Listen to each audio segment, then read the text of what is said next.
तुम्हाला जर वाटत असेल ही दोन्ही फळं म्हणजे संत्र आहेत, चुकताय तुम्ही. ही आहेत आपल्या नागपूरची संत्र आणि हे आहेत माल्टा आणि याची शेती होते राजस्थान, यूपी, हिमाचल, पंजाब इथे. कळणार कसं माल्टा कोणतं आणि संत्र कोणतं? बघूनच कळतं फरक. हे माल्टा हे संत्र आहे. पण दुसरा महत्त्वाचा फरक तुम्हाला सांगतो. माल्टाची स्किन चकाकदार असते आणि स्मूथ असते, वेळेस संत्र्याची स्किन थोडी खरबरीत असते. खाण्यात चवीतला काय फरक आहे? चवीमध्ये माल्टा जास्त ज्युसी आहे आणि जास्त आंबट गोड आहे. वेहऱ्याच आपली काही संत्री असतात ती काही आंबट असतात, काही अगदीच गोड असतात आणि काही आंबट गोडही असतात. दोघांमध्ये कम्पेअर कराल माल्टाचा फ्लेवर जास्त आहे. बरं, चांगला माल्टा कसा घ्यायचा? माल्टा घेताना लक्षात ठेवायचं की हा देठाचा जो भाग आहे ना, हा खाली गेलेला आहे आणि बाजूचा भाग वरती आलेला आहे.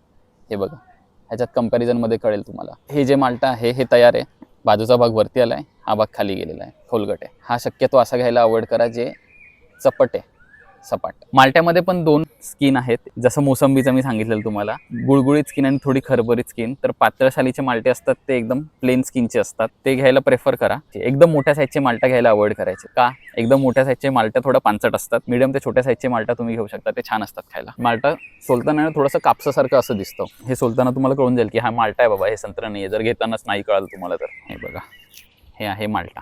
संत्र घेताना ना मित्रांनो, मी जास्त काही चेक नाही करत, फक्त चेक करतो की ते दबलेलं नाही आहे, चारी साईडने थोडं फर्म आहे आणि ऑरेंज कलरचं आहे. तेवढंच बघून मी संत्र घेतो. व्यवस्थित निघतात. हे फळ नाजूक असल्यामुळे ना ट्रान्सपोर्टमध्ये दबलं जातं आणि दबलं की ते खराब होतं, पेरिशेबल आहे. दोघांची युनिक टेस्ट आहे. माझ्या आईला जास्त माल्टा आवडतं, मला जास्त आपलं नागपूरचं संत्र आवडतं.